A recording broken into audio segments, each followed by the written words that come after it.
Could it be that video game studios are being very deceitful with their customers?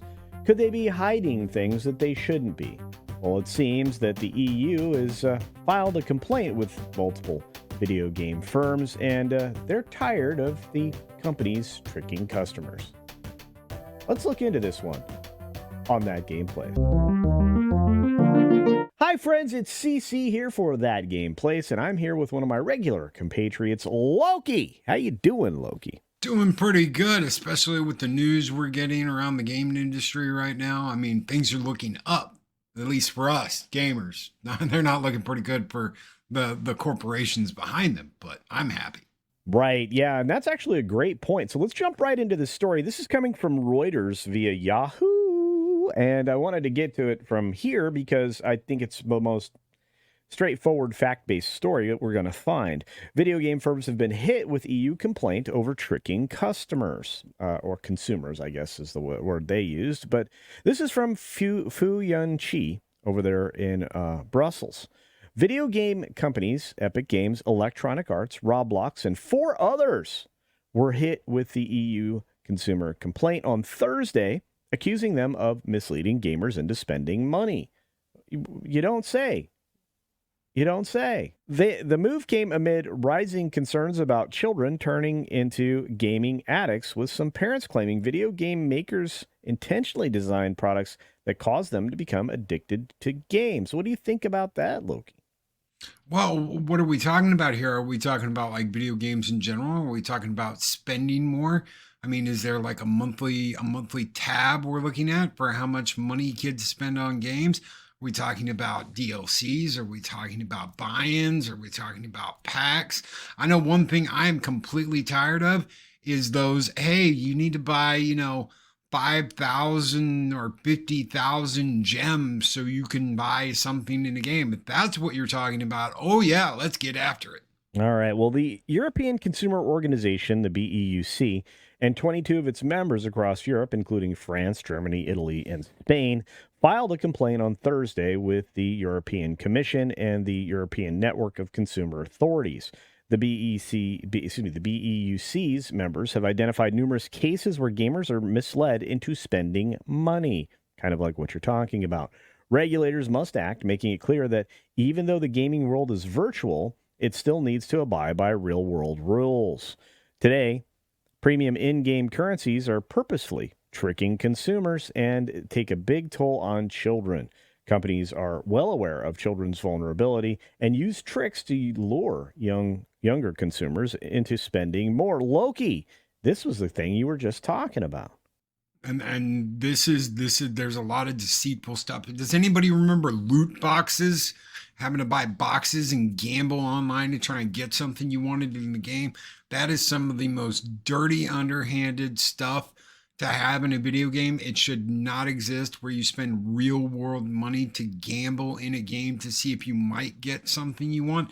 Let's get rid of that. Get rid of it. Get done with it. No more of this stuff, man. I can't stand this stuff in gaming. Yeah, and just a few years ago, I believe the Battlefront game that came out at the time employed those loot boxes, much to the detriment of a lot of players. In fact, they had to change the system multiple times so that you could get a given card, so you could have a given item, or you could get a given character. And again, it was very much like gambling. But the complaint also targets Microsoft, Activision Blizzard, Mojang Studios, Supercell. That's a phone game company primarily, which is majority owned by China's Tencent, and French peer Ubisoft. Hey, Loki, Ubisoft again. It's Ubisoft again. Maybe Microsoft's like not, all smiles and roses when we're talking about Activision Blizzard as well, because man, if they go after him for this, there's a lot of stuff in those, Call of Duty and Diablo and all those games that, we need to just keep making money on. If they're getting rid of that, that's gonna be a nail in the coffin. Yeah, they're going to have to figure out different ways to monetize games. And look, if everybody just went back to selling you a complete game, you'd be better off. But anyway, the association said they were concerned that consumers, especially children, could not see the real cost of digital items, leading them to overspend. and that consumers were often denied their rights when using premium in-game currencies. I've seen that before. Video Games Europe, whose members include Epic Games, Roblox, Activision Blizzard, Electronic Arts, Supercell, and Ubisoft, said the purchase of in-game currency is a well-established practice and well understood by players. And that may be true, but not for younger players. I mean, and a lot of parents will hand over their iPad or their, phone or whatever it is for kids to play these, time-occupying phone games and start racking up the spending unbeknownst to the parents. It just happens. Our members always respect European consumer laws and how they offer these purchases. The PEGI Code of Conduct, I'm not going to read that aloud, requires developers to ensure that the real-world cost is clear and unambiguous at the point of purchase of the in-game currency. Roblox referred to the Video Games Europe statement. The other companies did not immediately respond to requests for comment. So, Loki, we've made it through the story. Now, I'm curious, do you think there should be consumer protections built into in-game currency purchases so that this type of thing doesn't happen? Oh, absolutely. Culture. We'll take Diablo for an example. With new Diablo 4, when an outfit you want to buy costs $20, when it costs $10 a pop to change the color of the warp effect that shows up when you go through a portal, when it costs $20 for a weapon skin, not even a weapon you get, just a skin. These are insane prices. They don't tell you how much it's going to be. They just tell you, oh, well, you need, 5,000 jewels to buy this. Well, when you start looking at it, you start doing the math and you got to pull up your calculator and you're like, man, that's $25 to buy this thing, or $40. That's almost as much as a game. I don't want to pay $40 to buy a pack that's going to change the way my character looks and a weapon. And not only that, you get substandard outfits that aren't as good as the premium ones you have to buy and pay cash for.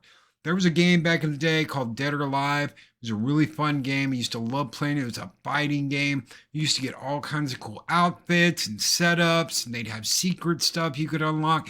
Now all that's gone.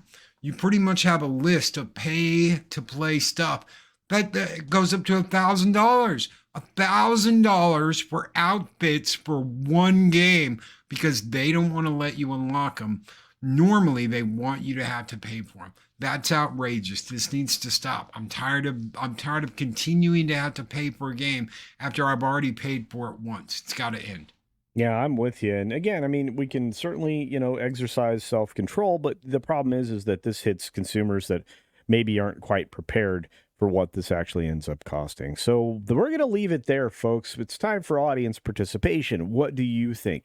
Do you think that governmental management should be coming into play to solve these issues? Do you think that they should outlaw things like loot boxes and other kinds of in-game currencies so that maybe you're not taking the consumer by surprise and or tricking them into their purchase? I think that would be very helpful, and I think it would basically make the game companies have to be more accountable and maybe a little bit more financially disciplined, because if you're going to sell somebody a game, you should only be able to sell it to them one time. Anyway, let us know your thoughts down in the comments section below, and as we always end the videos, get your game on!